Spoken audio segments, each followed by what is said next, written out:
Okay, it's live streaming. Mm-hmm. Okay, let's start. Is it good to go, Steve?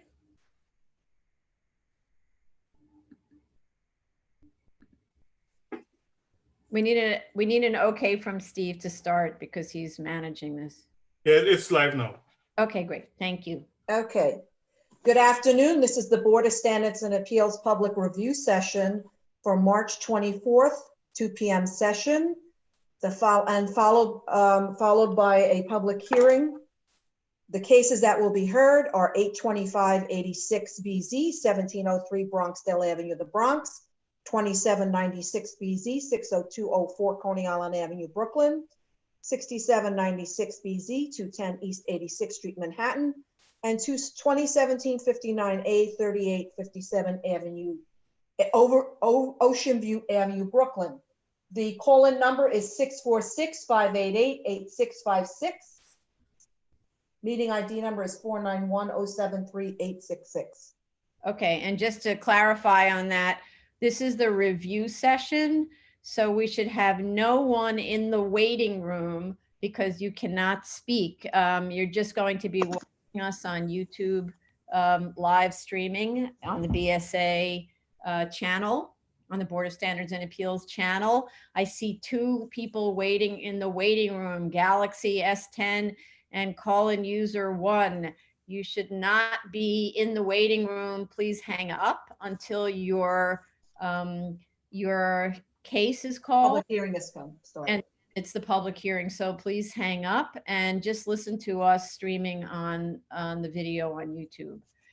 Okay, so we can begin with the review session. Okay, item number 1, 825-86 BZ, 1703 Bronxdale Avenue, the Bronx. And I received, which I forwarded to everyone, the fire department letter. Yes. That they had issued a violation for failure to obtain an operating permit from DOB. They have a fire suppression system, a fire alarm system, and permits are current, so they have no objection to the application. Okay, great, thanks. So, and because this is the first hearing for this application, we have proof of service of initial application and of notice of hearing to officials. Community Board recommends approval. This application was first filed in July of 2018 and received a notice of comments in September of 2018. I don't see that the NOC was ever responded to, so I'm not really sure. I think we might have just calendared this to move it along because we weren't getting any response. It's an extension of term and an amendment. It has one open ECB violation and no fines due. There is an approved and permitted 2018 alteration type 1 application to increase occupancy in the use group 9 banquet hall. The job has not been signed off, but the Department of Buildings objection we have didn't appear to block issuance of the alteration type 1 permit that expired last in August of 2019. And I'm curious about that because DOB should not have issued an approval of the alt 1 and a permit. The proposal exceeds the maximum occupancy permitted in the 1987 variance and reduces the number of parking spaces. However, the layout of the cellar, first and second floors looks similar to the approved drawings. I actually don't see clearly enough the location of the two new mezzanines on the second floor that are described in the statement of facts. There's this kind of little vignettes on the site plan, on the floor plans. Maybe that's what we're talking about. But when you have a section of the building, you should see a mezzanine, and we don't see a mezzanine. So that needs to be clarified. In the section is actually taken the wrong way through to be able to reveal a mezzanine. So we need to see that. There's also no discussion in the statement of facts about why an increase in the floor area for the mezzanines is warranted, which is an increase in the degree of nonconformance, even though it's less floor area than the maximum allowed on the lot, or why a reduction in required parking is warranted for a banquet hall that will have an increased occupancy load and already doesn't meet minimum required parking for a banquet hall. that has a rated capacity of 850. That was the original approval, which would have been 106 spaces in this zone district, or in the nearest zoning district where a banquet hall would be permitted. The rated capacity is, or let's say the parking requirement is 1 for every 8 persons of rated capacity. And the proposed increase is 108 persons, which would then be 126 spaces. So I don't see how they justify a reduction in parking. If anything, they should be increasing the parking. The site plan doesn't show the location of the off-site parking that they refer to. It may be across the street next to the bowling alley, but then isn't that where the bowling alley parking is? So that's not clear. They need to provide the address for it and explain what the arrangement is between the owner of this site and the off-site parking. Also, I'd like to understand how trash is handled on the site.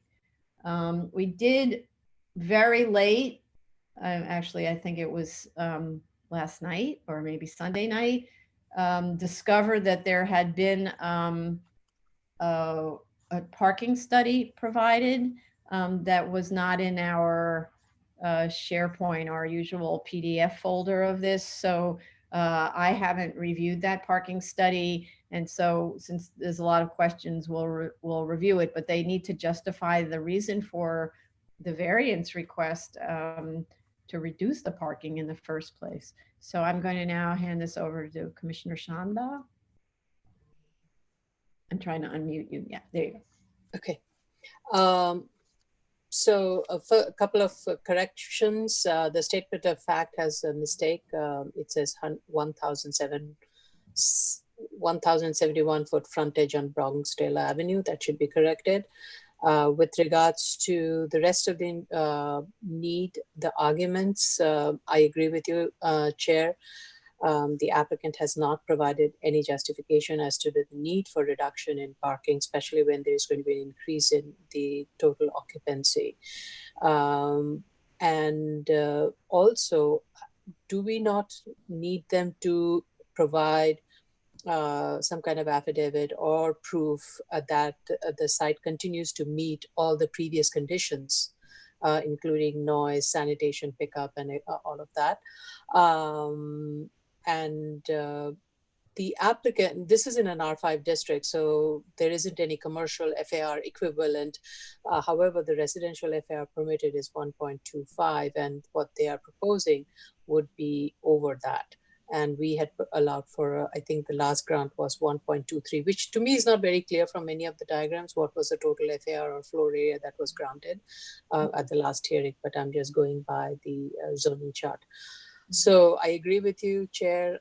We do need to have a strong justification as to why there's a need to reduce the parking requirement. Okay.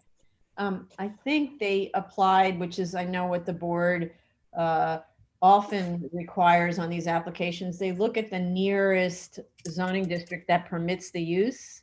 And that's what they applied in terms of floor area. And I think that's what they did again in their submission, show that they're not increasing it beyond what's would have been permitted if it was in a C or M1 district. Get that clarified. C2, right. M1. Well, the abutting is M11. Right. There's an M11 and then there's a commercial overlay. C22, yeah. Yeah. But the M is obviously 1 FAR. You're saying they're exceeding 1? I thought they were staying below based on the zoning analysis that is submitted, the existing building has an FAR of 1.23 FAR, though there's a mistake. No, actually, 1.32 FAR. Okay, I saw it as 1.23. And 0.04 was residential because they're converting the residential use to commercial. Okay, so the existing bulk remains the same, total 1.32, it remains the same, 1.32. My mistake. But they're going to be adding these 2 mezzanines. So that'll increase the floor area. So this is the part that to me from diagram and from the statement is not at all clear. Yeah. whether this is a physical new construction or there is an existing mezzanine which was used as a mechanical space or something like that and now is being used for occupancy purposes. Yeah, okay, that's what I understood. Okay, anything else? Commissioner Shonda, anything else? No? No. Okay, Thank you. I'm gonna turn over to Commissioner Otley Brown. Yes, it seems to me that for an amendment, there should be a rediscussion and re-airing of the 5 findings and show how the 5 findings are still met and not disturbed, as in B or E. And I didn't see that anywhere, nor did I see a financial analysis, which would go towards proving why this ask is not going to be more than the minimum variance. And there should be proof of continuous use from June 30th, 2017 to the present, since the grant lapsed. Mhm. Okay, That's all I have. okay. What's the date again from continuous use? June 30th, 2017 to the present. 2017. Okay, thanks. Okay. Okay, Commissioner Sheta. Okay, so I do share the same comments with the Commissioner Otley Brown regarding the findings. They need to revisit the variance, the original variance, and prove to us that what they are asking for still keeps the minimum variance validated. This is number one. Number two, I'm not sure what is the basis, what are the basis for the increased occupancy, and I would say what are the basis also for the parking, for reducing the parking. My anticipation when I read the statement of facts and reviewed the case, I was anticipating additional parking to be provided.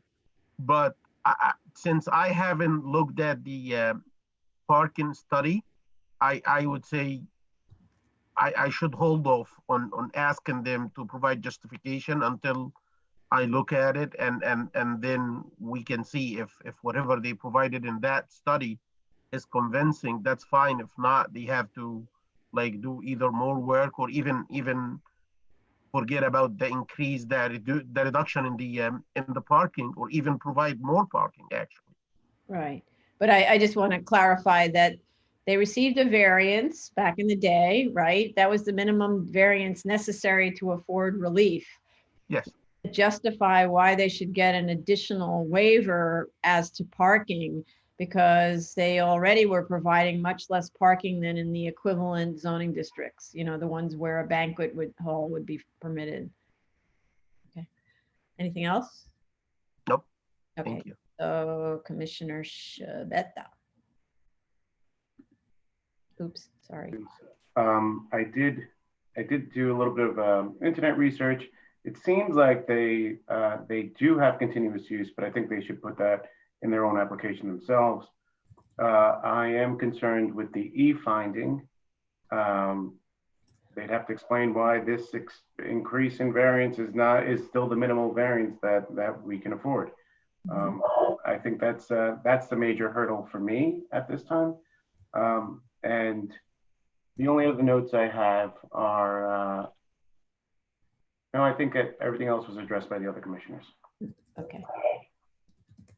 Okay, any other comments? Just one question as to the parking study. I did not see the parking study. Was it done just on the numbers of like the M1 or the? So I didn't review the parking study either because we discovered it very late. So it didn't make it into our folders. We're not sure, either it was submitted like in some sort of odd piecemeal fashion. It just didn't make it into our folders. So it will be reviewed in the next round, but still, I think the applicant has other hurdles to go through before we actually need to take the parking study into account. Yeah, it'd be interesting if they're trying to say the actual use of the establishment during these times. I'm not sure if that'd be a practical study that they could do. Right. Well, I assume the parking study was done before the current situation. So, but banquet halls, we know from our own experience in other locations, have huge parking demands. So I'd like to know why theirs doesn't. Theirs is actually a commercial banquet. It's not even under the guise of not being a commercial banquet. Anybody else want to say anything before we move on to the next? Okay. Item number 2, 2796 BZ, 60204 Coney Island Avenue, Brooklyn. Okay, we have proof of service of initial application and of notice of hearing to officials. They did provide proof of continuous use to the present day. And in notwithstanding the recent emergency conditions executive order that actually requires the closure of this PCE. So the application was filed in 2017, and this is the first hearing on it. So the plans show an outdoor area on the roof of the structure. The rooftop special permit isn't available in the C23 zoning district that this is in. The applicant says the use will be accessory to the use group 6, eating and drinking, which is an as of right use. Although there's really no way to get to the roof without going through the PCE, and there is no ADA or disabled access. So I'm not really sure how DOB views this kind of thing. I guess this is really a DOB call. There's also no disabled access to the showers on the mezzanine level. And it doesn't look like this location ever complied with local law 58, even though notes on the 2008 plans say that it will. If it did comply, it needs to explain how. Normally that would be because they're providing an equivalent service on the main floor, which I don't see them providing. So I don't understand how this meets ADA requirements. Okay, going to Commissioner Shanda. Okay, so based on the aerial view, it seems that the rooftop is being used. I don't know whether it has eating and drinking or not, but it definitely seems to be an area with tables and chairs. People can relax, hang out, eat, drink, whatever. So would like to know what is the existing use of the rooftop. And if food is being prepared. And it is not clear from any of the statement whether the applicant is proposing to prepare food on the roof or it will be only serviced. The food will be prepared on the ground floor and would be brought upstairs.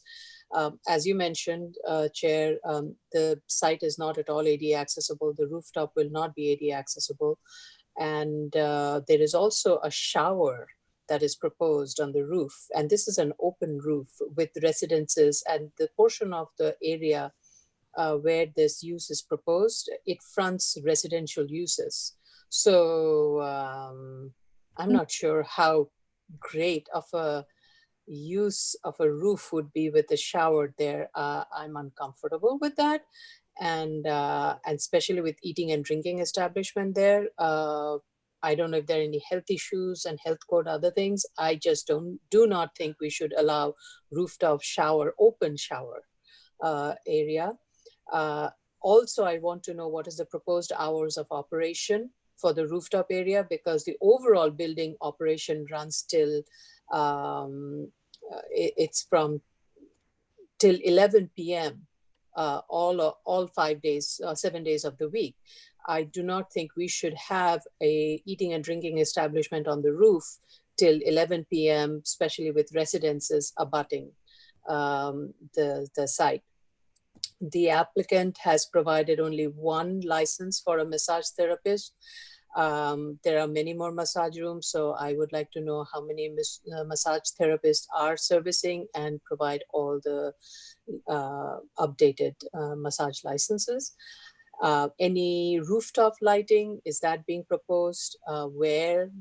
I don't see it in the plan. And will there be spillover? We cannot have spillover. So how are those going to be protected? There shouldn't be any sound amplification of any sort on the roof. We do not know anything, what nature of those.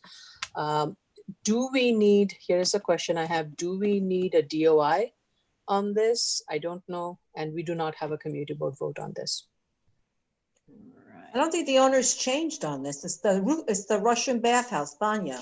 Right. Oh, it has not changed. Okay. I don't Okay. think it's changed, yeah. It's Okay. Daryl's, but I don't know, if I remember correctly. It's always been Banya.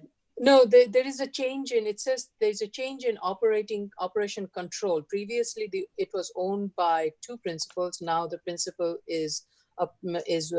there's only one ownership. Yes.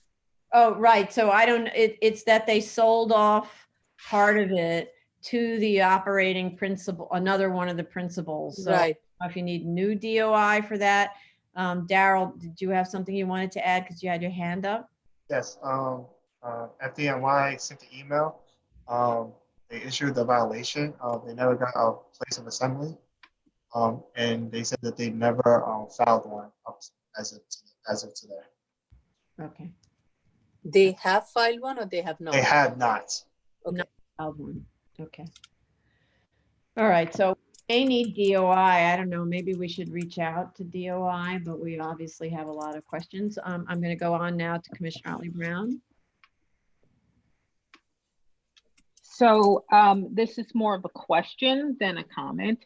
If we cannot grant a PCE on the roof in this area, and it is unclear to us whether or not you can actually access that rooftop dining space from anywhere else but the PCE, shouldn't we request that they remove that from the plans completely and leave that to DOB to determine whether or not it could be accessed from the dining area or not, and we don't even consider it? Yeah, that's reasonable. Yes. Yeah, because we've had other ones that were a little like this, but we saw a clear separate entrance from the elevator bank to the outside, or a clear separate entrance from the lobby to the eating area that had a little attached balcony or something like that. Whereas this is completely not like that. No, I agree. Okay, anything else you wanted to add, Commissioner Otley? No, that's actually my only comment on this. And Commissioner Sheta? No, I don't have any further comments on that. I think Commissioner Shanda was raising her hand again. But I want to hear first from Commissioner Shibeta. Oh, okay, sorry. Nothing further. I too had the same, I had some of the similar questions that other commissioners had. I believe there's certainly more than one massage therapist at this location, but we only received one license. And I guess I'm interested to see what the community board would say, but as we know, that might not be available to us for some time. I thought we had, oh, right, we don't have community board. I thought I thought, Daryl, we got community board on this, right? Hold on. I believe so. Can you check while Yes. we're at community board? Because I forget, you sent me something, but I just don't remember if I I forgot to indicate it. Yeah, we had the minutes, the community board. This Is one. it in the file? Yes. Yeah, can you just verify that it's for this one? Because it may have been for a different one. Okay, anyway, we can do that while I'm gonna give the floor to Commissioner Shanda. So going back to the question, thank you, Chair. Going back to the question with regards to this use group 6 being permitted on the roof, as of right, it would be permitted if it had a separate entrance and exit, because the zoning allows use group 6. Right? Yes, but it But doesn't. so far, structurally, the way it's designed, it is accessory. It is operating as accessory use to the PCE. Yes. Okay. And we've seen this before where we have kind of long conversations with the PCE operator, and then they say, okay, we're going to rearrange how we come in. The lobby goes like this. You come left to the PCE and right into the little cafe, that kind of thing. We've seen enough, especially like in Hudson Yards, where there's a lot of access to these outdoor terraces, where now with many of them, you come into the elevator lobby and right goes right outside and left goes into the PCE. So, and then we don't get involved, right? And they don't need the special permit. Okay. Okay. Any other comments on this? Okay. Right. we can- Okay. Mhm. Item number 36796BZ, 210 East 86th Street, Manhattan. Received a letter from the fire department today.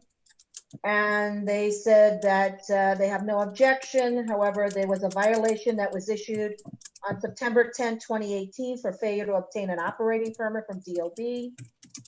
They filed for a place of assembly, but have no permits have been issued. They have a fire suppression system and a fire alarm system, and all FDNY permits occurred. Right, okay. Okay, just one second.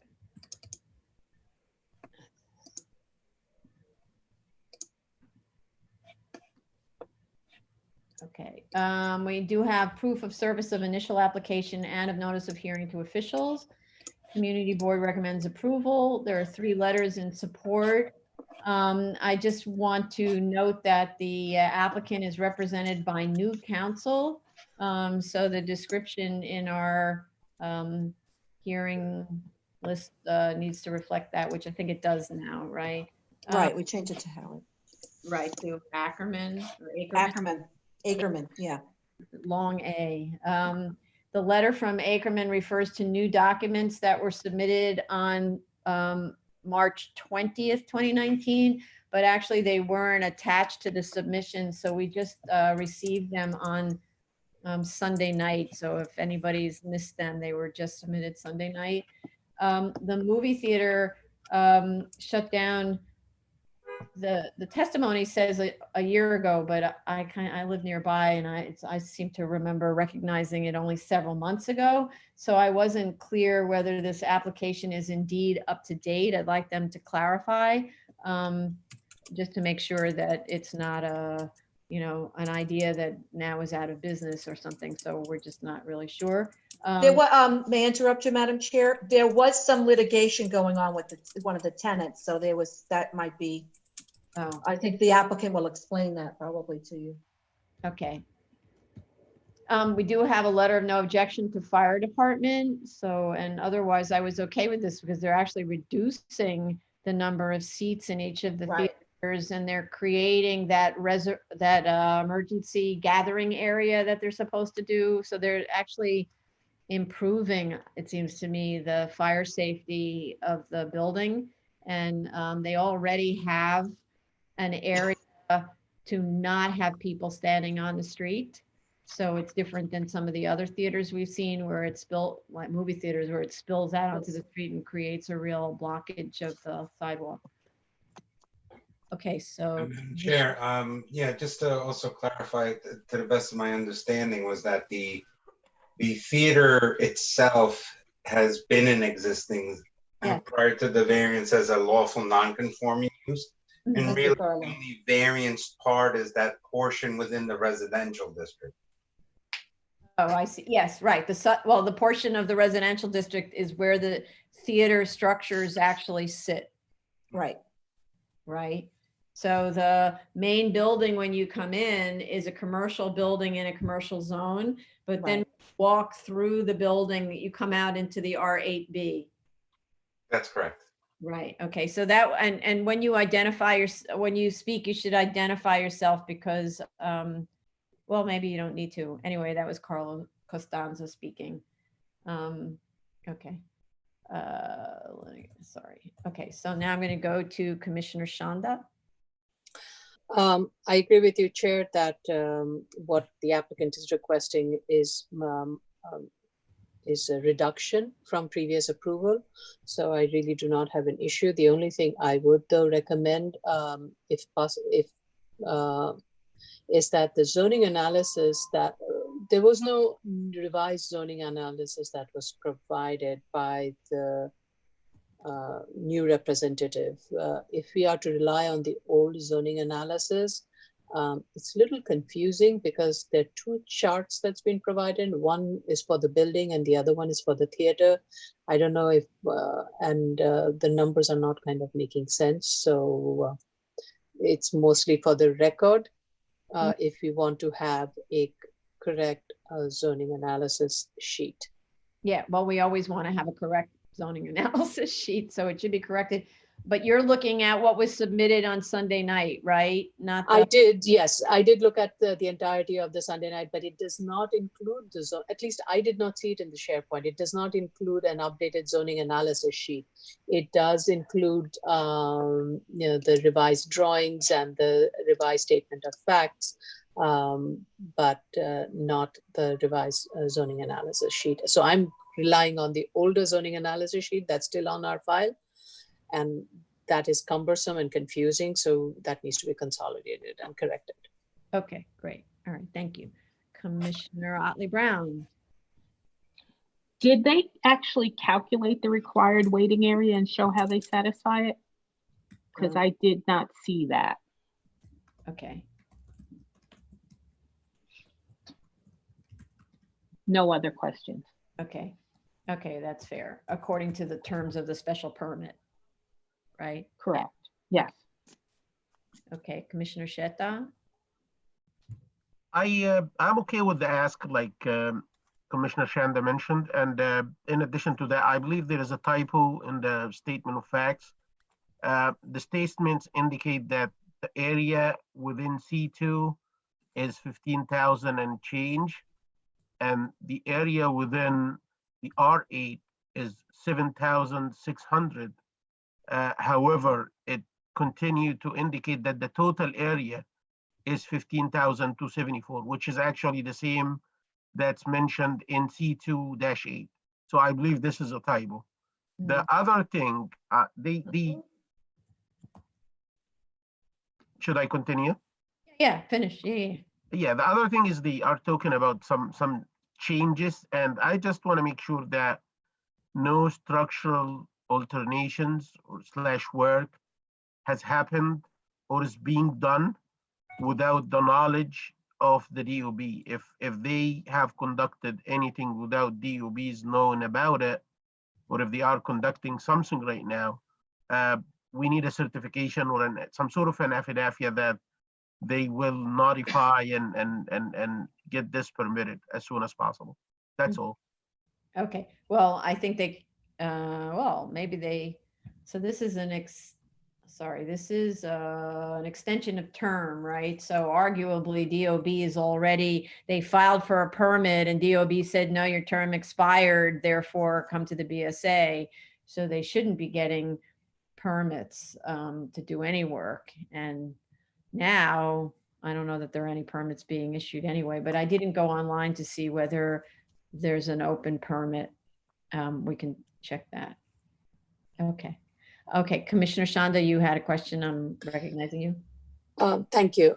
This is following up on Commissioner Shita's question. I think the statement of fact, I had that note too, and that was based on the older statement of fact. The newer statement of fact does correct those mistakes. Yeah, I was going to say that. Yeah. You mean the area figures? Yeah, those were Okay. in my earlier comments, and the revised statement of facts that's been submitted as of March 23rd, 2020 does correct all of that. Thank you. Great, thanks. Okay, now the Commissioner Shibeta. Wait, it's not unmuted. Just a second. Why isn't it unmuting? Kurt, oh, there we go. Well, nothing further from me on this one. Okay. So anybody else want to add anything? No, anybody want to add anything on this one? Okay. Okay, so appeals calendar, continued hearing items, item number 4, 2017-59A, 3857 Ocean View Avenue, Brooklyn. So GCL. Yeah. So on this one, we sent a dismissal warning letter to the applicant in October, and they finally hired an engineer to deal with the Department of Environmental Protection open issues in November. And obviously the owner was pretty slow to respond to the engineer's request because they didn't submit anything to the engineer until January. And then the engineer submitted to DEP in January, but we still don't have a reply from DEP. So one way of looking at this is, you know, we dismiss for failure to prosecute. Another, given what's going on these days, is we give them one more chance for DEP sign off. And if they don't get it within that one more chance, we dismiss or ask them to withdraw and resubmit when they're ready. This application has been at this agency for 3 whole years. It's actually its anniversary today or tomorrow. And all of the submissions that have been made have been incomplete. The drawings are supposed to have been revised to show compliance with Appendix G, and we never got those. Let me just see if there's other stuff like that. Yeah. Okay, so and a dismissal letter was sent certified mail on October 23rd, 2019 to both owner and applicant. So it's a little confusing why the owner is not taking this seriously. And this is a proposed, it's a legalization, right? Or maybe it's a proposed project. I don't actually know if it's a legalization or a proposal. So we may just have to end this application.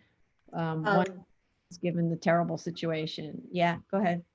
So on March 11th, I submitted information to Paulina Balta, who's the project manager from DEP.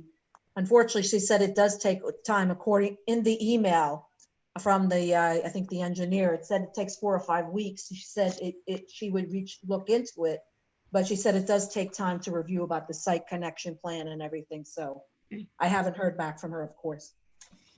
Okay. So, I mean, I'd say situation where I don't know how DEP is functioning now, so we can give them time, but I don't think we should give them time after that. I think this is the last time, and we'll put it on for some distant hearing when ideally we'll be back in normal function. But they really can't just be sitting on it the way they've been doing. They haven't been taking the application seriously. Okay. Okay, so Commissioner Shanda.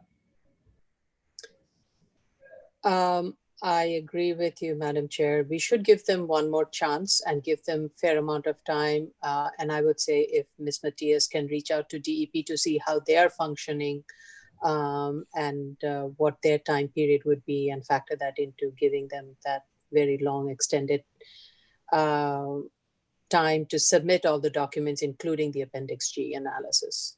Mm-hmm. Okay. Okay, and Commissioner Otley Brown. I agree with the chair and the vice chair. No other questions. Okay. And Commissioner Shetta. I'm here. I have no further comments. Okay. And Commissioner Shabeta. It's 2018, since 2018 is a very long time. I agree with the chair. Mm-hmm. Okay. Okay, so we're It's done with actually review session? 3 years. I'm sorry.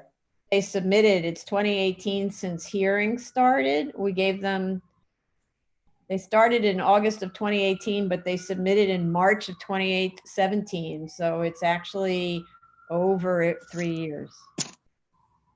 Okay. Okay, so done? Yeah, so that's the end. Okay, so this concludes the public review session for March 20th, the 2 p.m. session. So now we'll commence with the public hearing for March 24th, 2020, 2 p.m. And so the meeting ID number is 491-073-866, and the call-in number is 646-588-8656. And we'll begin with the special order calendar, 825-86BZ. Sorry, Tony, can you read all of the items that will be heard on this hearing? Okay, 825-86BZ, 1703 Bronxdale Avenue, the Bronx, 2796BZ, 60204 Coney Island Avenue, Brooklyn, 6796BZ, 210 East 86th Street, Manhattan, and 2017-59A, 3857 Ocean View Avenue, Brooklyn. Okay, and what I want to say then before we get started, we have 3 people currently in the waiting room. You should only be in the waiting room if you are the next application, the next case called. Otherwise, you should hang up and continue to watch the video, YouTube video, until your application is called, okay? So we have 2 people now in the waiting room. Unless your item is, you want to call the next item? 825-86BZ, 1703 Bronxdale Avenue, the Bronx. So unless that's your application, please hang up because I have 2 people in the waiting room. Therefore, I have to assume that both people are here for the application. If not, you must hang up. I'll give you a second to please hang up and to watch the video until your application is called. Madam Chair, Yeah. I'm not sure if the Galaxy might be Vinroy. Oh. Who is Galaxy S10? Is that one of us? Yeah, that might be Vinroy. Galaxy S10. Is that Vinroy?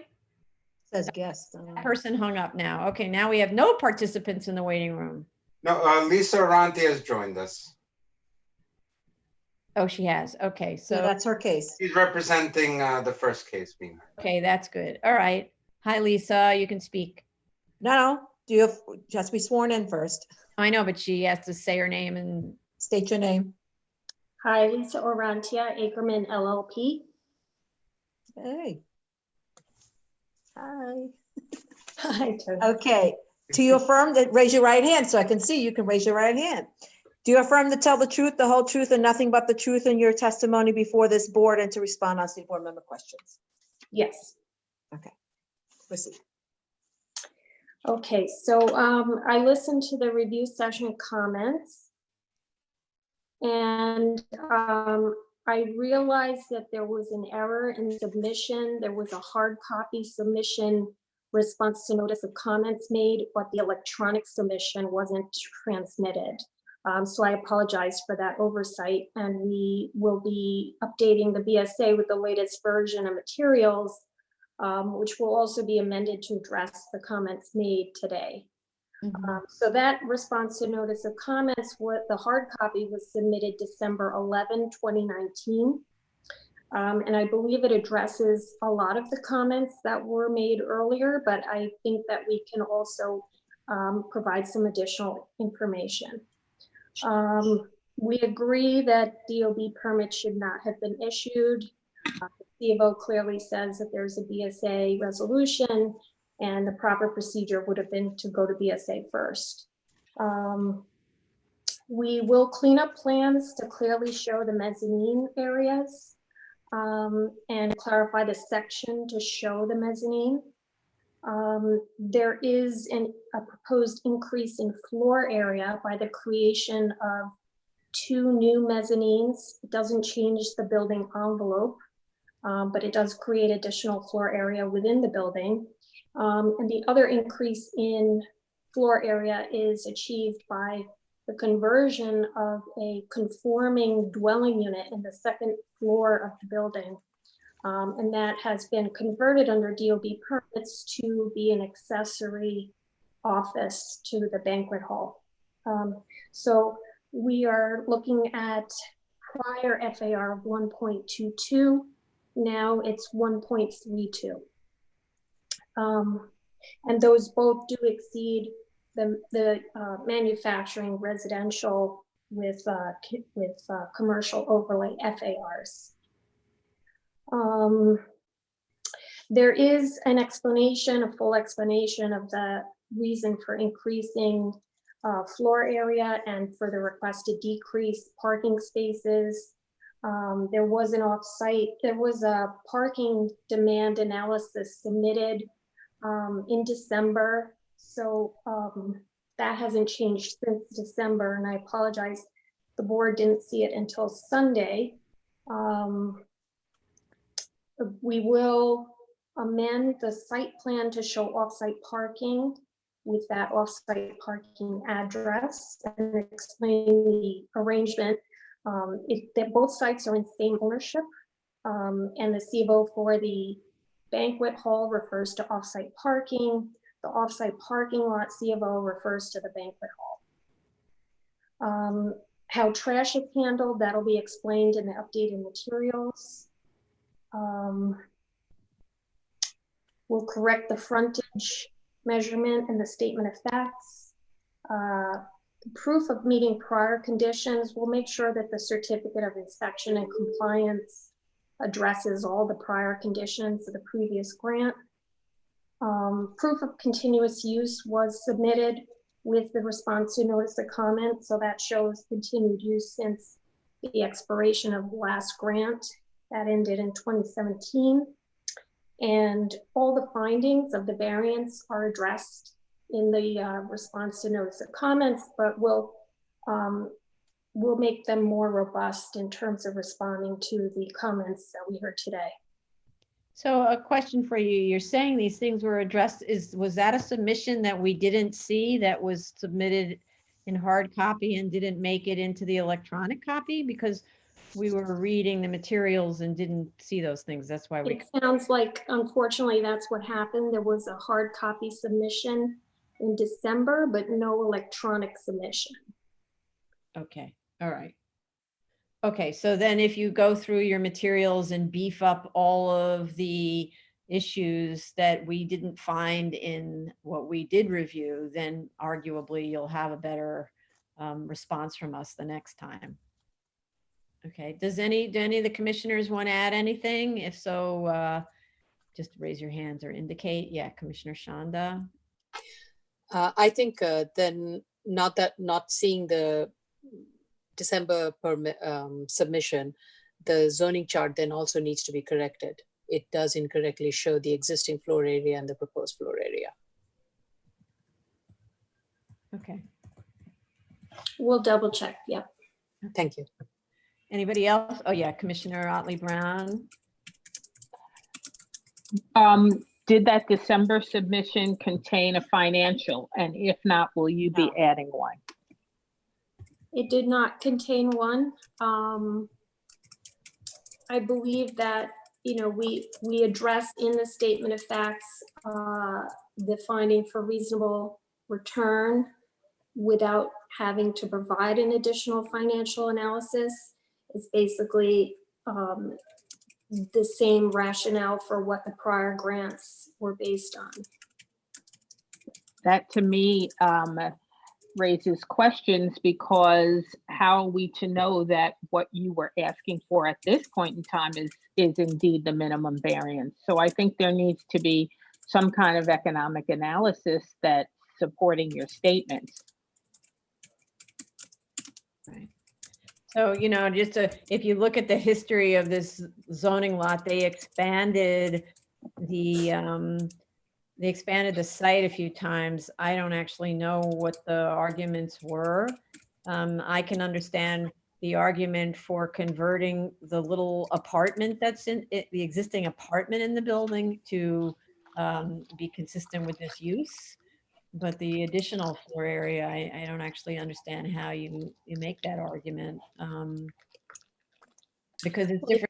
I think what they did, they took over adjacent sites before, where they argued that those adjacent sites can't be used for a conforming use. That's maybe a little different because they're making an argument about those adjacent sites, but this is enlarging this site. I'm not really sure how that plays into a financial argument. Right, it's a relatively small enlargement if you consider the new floor area, those two new mezzanines.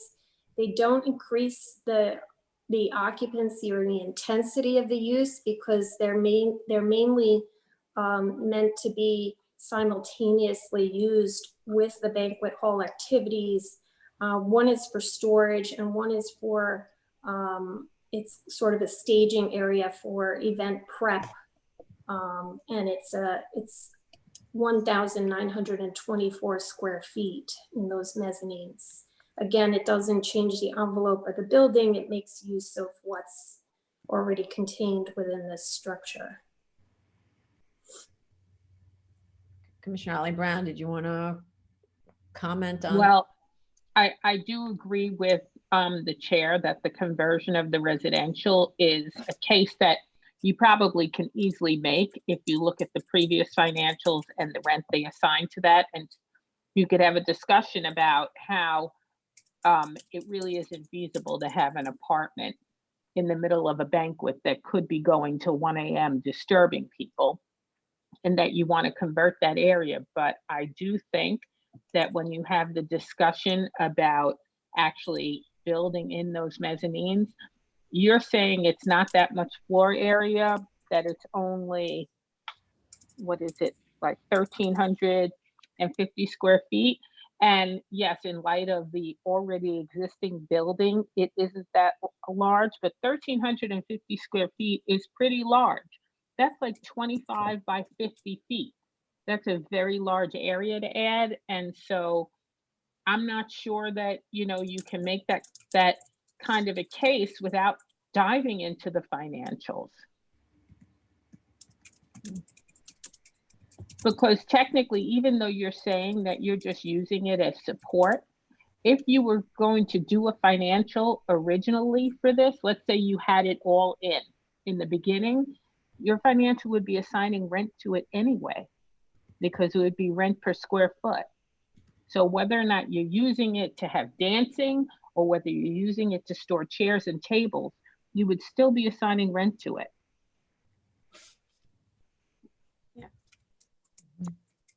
Unless it was like required by the building code or something like that, you know, like an additional staircase or new elevators that were imposed, and therefore it's not increasing the rentability or something like that of this space. It doesn't really sound like it's that, but maybe there's an argument, but you have to figure it out, because you shouldn't assume that it's obvious. Okay, so I want to go now to Commissioner Shibeta. Oh, sorry, I missed Commissioner Sheta. I'm sorry, I skipped. Thank you, Chair. I just want to make sure that something is going to be added to the statement of facts talking about the justification for the parking reduction with the ask for the occupancy increase. So if the statement of facts could include something such as reasoning, why is this is viable? Yes, we'll do that. Thank you. And justifiable, right? So, okay. And now I go to Commissioner Shibeta. I just put my hand down. I think everyone's saying the same thing. There needs to be a discussion about how this is a lesser variance and the justification. Parking. Okay, and Commissioner Otley Brown.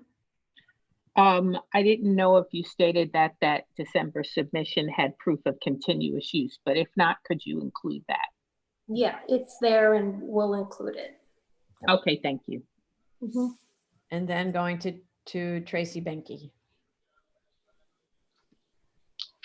Hi, I was just looking, I think I'm the only one who got that draft of the parking demand study. And I just wanted to say, when it's submitted, if it's not the draft I saw, please include any of the backup data. It references a lot of studies like FEIS's, EIS's. So please include that in the next submission, as well as it mentions that there was field observations on June 15th. Please add the year, because this is probably going to span over a year. So please add the year that that June 15th took place. Thank you. Okay, and then Commissioner Shanda had her hand up, and I see Commissioner Otley Brown, you'll be recognized next. With regards to the existing parking space, I would like to know the operational plan, because I also want to, regardless of whether we allow for the reduction in the parking spaces or not, I do want to understand the operational plan to ensure that this doesn't result in any traffic congestion, so it leads to the neighborhood character and other issues. Okay, and then Commissioner Otley Brown had her hand up before. Right, and you recognized it when I asked about the continuous use. I had no other questions. It just, I forgot to lower my hand. Okay, good. Okay. Does anybody else want to add anything in this? Okay, and Ms. Arantia, do you want to add anything on this? No, that's it. Thank you.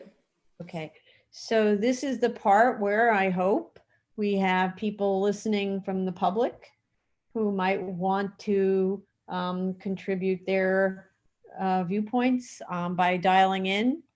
Tony, can you repeat the number and dial in? 646-588-8656. And the dial in? I'm sorry, the meeting number is 491-073-866. Okay. So in future, we're going to display the phone number and dial in on the screen so that we won't need to repeat it like this each time. Okay.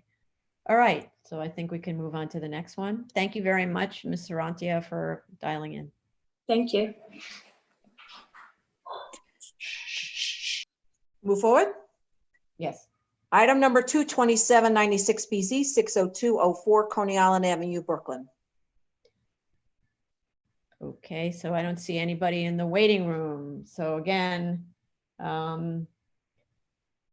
if you're listening to this on YouTube video and you are the applicant's representative, please dial in using the Zoom link or the phone number.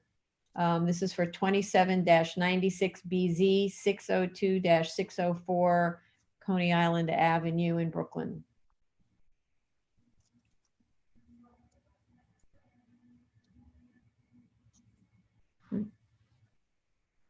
There we go, Fayan. Okay, I'm admitting Fayan.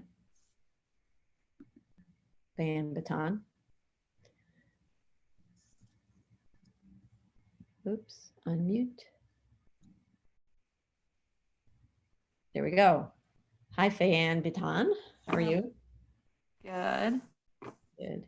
Hold on, let me Okay. just- Tony? Okay, so do you affirm to tell the truth, the whole truth, and nothing but the truth in your testimony before this board and to respond on city board member questions? Yes, I do. Oh, there she is. I'm here. Hi. Sorry, it's just two different. State your name, please. Bam Baton from Sheldon Lobel. Can you hear me okay? Yeah. Okay. Perfect. So let me just fix the screen. Okay. So we obviously listened to the review session comments. This is the initial application, so I could answer some of them. Some comments I have to go back to the applicant and an architect. I just want to state that the architect who was previously working on this case has passed away. So we will need to get a new architect to work on this project. So just to go through some of the questions, there were conversations about community board. This application was filed, I think almost like 2-3 years ago, and the community board has received our submissions. So I don't know, they have never contacted us, and we never actually had a hearing with them. So, there was reference before regarding some minutes, but that wasn't for our case. Mm-hmm. Let's see what else there is.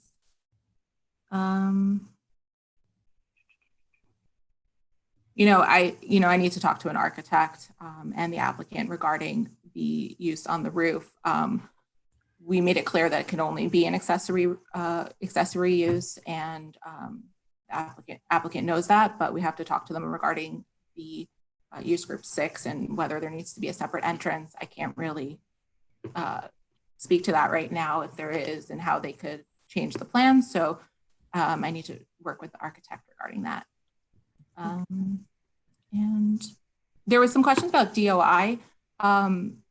The DOI forms were submitted in the initial application, as well as the response to the notice of comments back in October. So you should have those forms already. So the forms were submitted? Yes, they were submitted. I don't know whether we submitted them to DOI though. Okay. So Daryl, please make sure they're submitted to DOI. Oops, I'm unmuting Daryl. Daryl, please make sure. Okay, I'll double check. Okay, thanks. Okay, Madam Chair, yeah.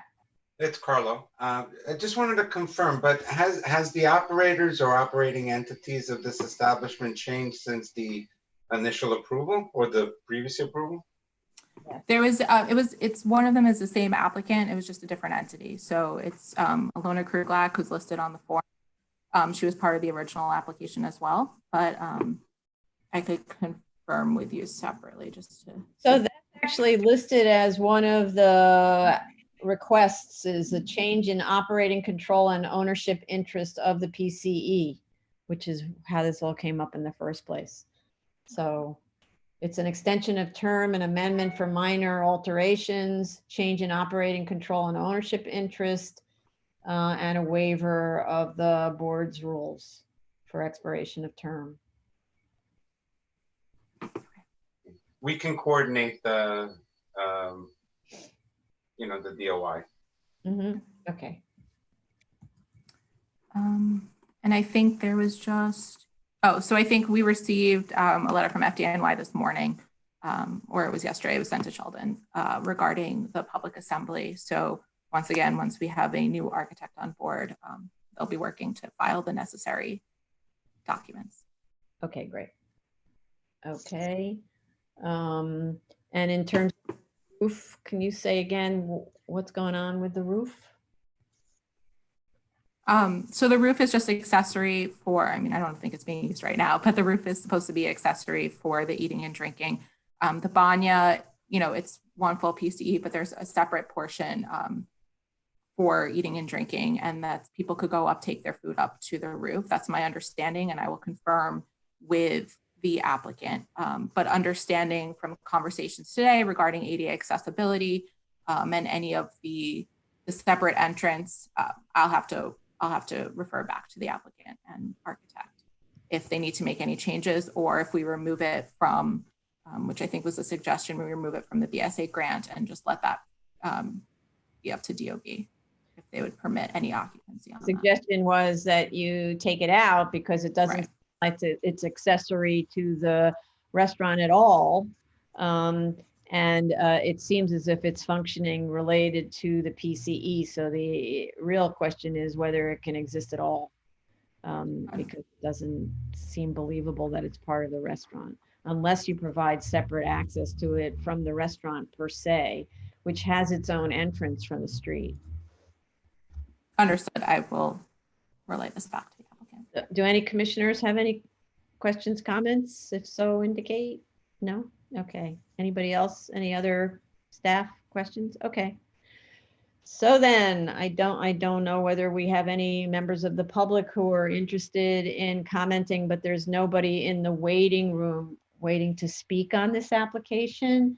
This application is number 27-96BZ, 602-604 Coney Island Avenue in Brooklyn. And if you're interested in commenting, please dial the number that Tony will read again. 646-588-8656. And the meeting number is 491-073-866. Okay, giving a couple of seconds for that.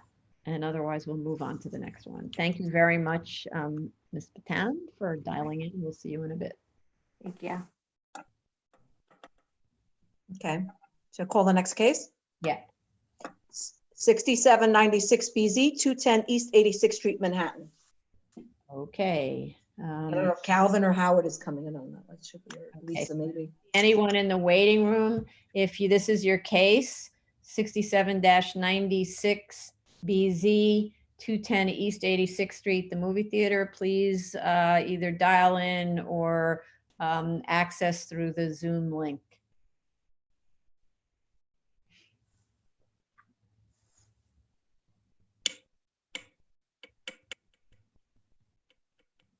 You got confirmation that they're aware of this hearing? Oh, here we go. We have Calvin in the waiting room. It's Calvin, it should be Calvin. He's connecting to audio, I see, and he has a very interesting visual on his Zoom. There we go.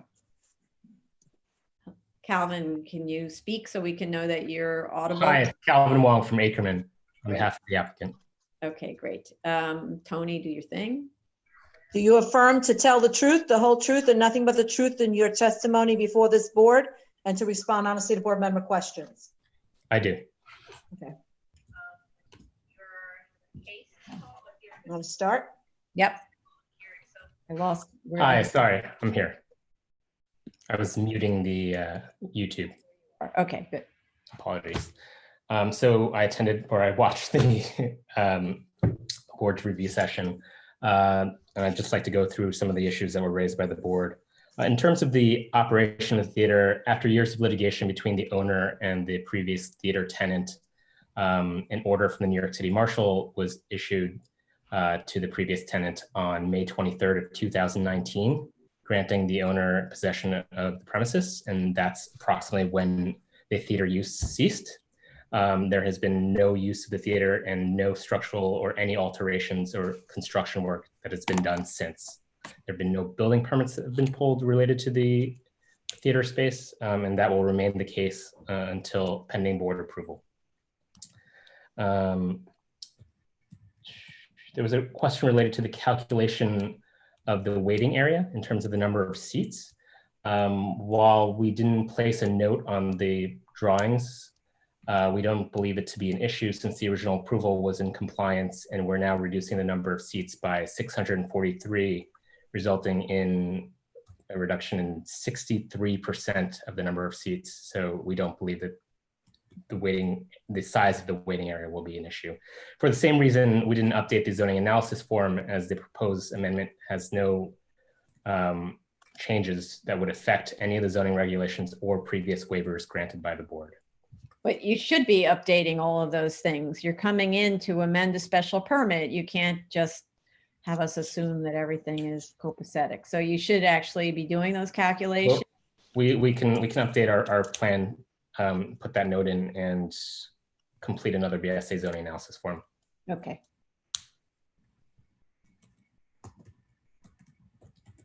Okay, anything else you wanted to add? I think there was also an issue regarding the public assembly permit, which lapsed, and obviously upon approval and before operation will commence of the new theater, one will be obtained. Mm-hmm. Okay. I think those were all the issues that were raised. So I'm just curious in terms, I mean, I know the life as we know it is different than life as we knew it, but do you know anything about your clients, let's say last week's intentions for moving forward? I think maybe 3 weeks ago, they were ready to move full steam ahead. Mhm. I'm not sure Yeah. now. I think that I mean, in speaking to the client this morning, they still actively want to pursue this application. The theater tenant still wants to operate. I just don't know in terms of pulling a DOB permit, in terms of doing the work, how long that's going to take. Right. All right. And lots can happen in the next 2 months. So let's see. Best of luck to all of you, actually. Anybody want to add anything? Any of the commissioners want to add anything? Any staff? No? Okay. The only person in the waiting room is actually one of our applicants, normally applicant representatives, and I doubt that that person wants to speak on this. So this is 67-96BZ 210 East 86th Street. So I'm guessing Elise Fullader does not want to speak to this application as a member of the public. Therefore, she should get off the line, please. Otherwise, I'll recognize her as a member of the public on the 86th Street application. I'm giving her a count of 10 to get off. Redial in, Elise.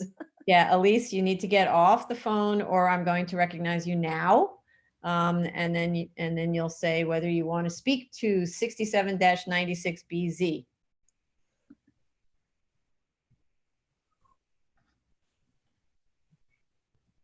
Okay, Elise is unmuted. Mr. Chair. giving her.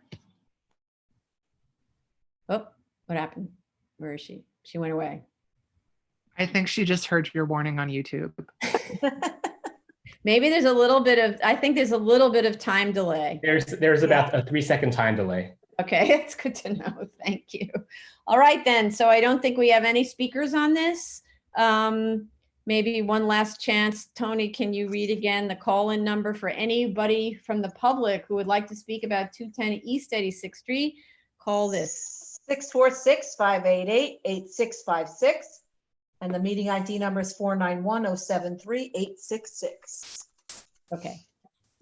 Okay, thank you very much, Mr. Wong, for dialing in and participating on Zoom meeting. Thank you, board. This was an experience. Is it possible to close the hearing Well, no, we still have open issues. and leave the record open for the revised plan with the waiting area calculation and just a revised zoning sheet that will reflect all the previous numbers? The hearing remains open, and once everything is cleared out of the way, then we close. While we're in this kind of video state, we're not going to be doing closed votes, but we may Understood. do something where a few days later we have a series of decisions all at one time. So Sure. that we don't have to wait a long time for the decisions, but we're not doing closed votes out of, Okay. for lots of various technical reasons. We can submit this pretty quickly. That's the only reason why I was asking. Okay, so submission and continuation information will be posted on the website, and your project manager will email you what those dates are.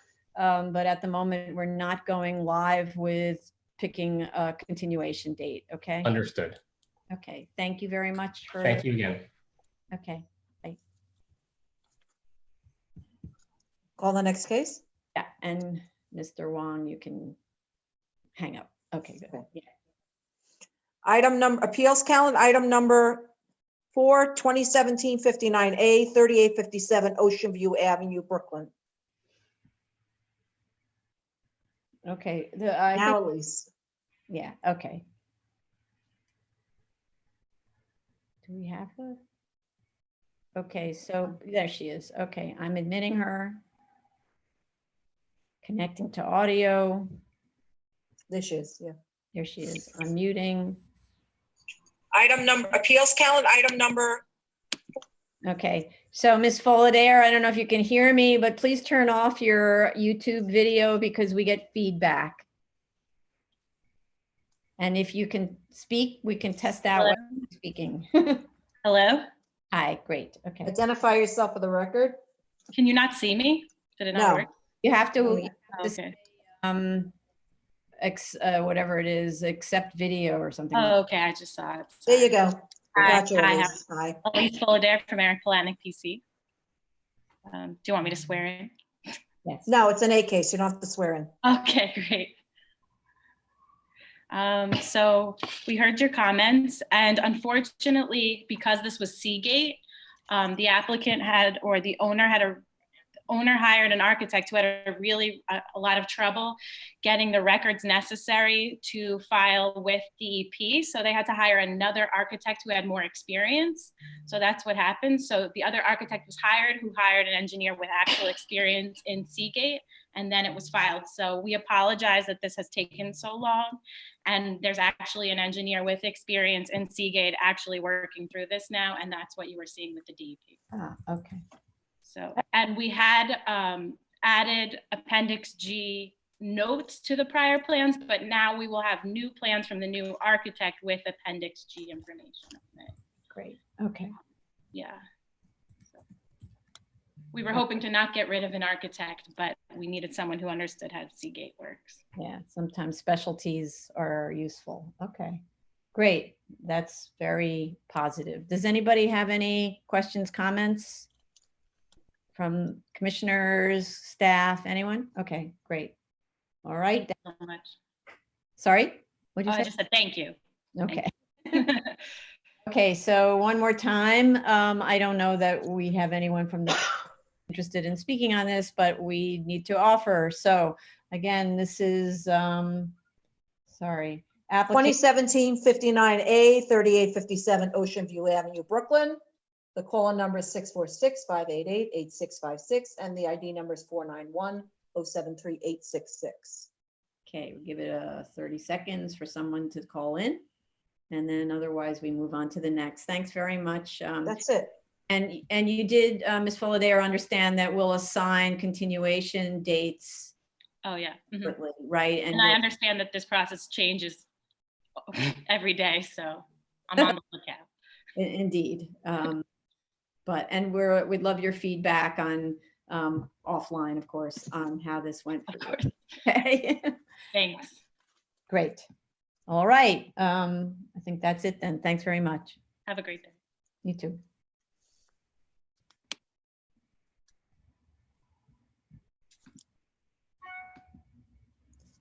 Okay, that's it. So say your thing. Okay, this concludes the public hearing for March 24th, 2020, the 2 p.m. session. We'll resume tomorrow at March 25th at 10 a.m. And read the cases that will be heard. Okay, give me 1 second. Okay, for the March 25th, 10 a.m. session, the cases to be heard are 2017 99A, 3788 Railroad Avenue, Queens, 2019 68A, 235 Industrial Loop, Staten Island. The zoning calendars, 2018 67BZ, 7406 Fifth Avenue, Brooklyn, 2018 146 BZ, 1315 East 24th Street, Brooklyn, and 2019 16 BZ, 25001 Northern Boulevard, Queens. And for the afternoon session, That at begins. 2 o'clock, I'm sorry. Go ahead. 2019 65 BZ, 373 Avenue W, Brooklyn. 2019 158 BZ, 8903 57th Avenue. 2019 269 BZ, 3425 Rombutts Avenue, the Bronx. And the new cases are 2019 171 BZ, 1610 East Chester Road, the Bronx. And 2019 174 BZ, 4558 Bell Boulevard, Borough of Queens. Great. Thank you, everyone, for your participation and those of you who called in. And see you tomorrow at 10. Thank you. Bye-bye. Bye.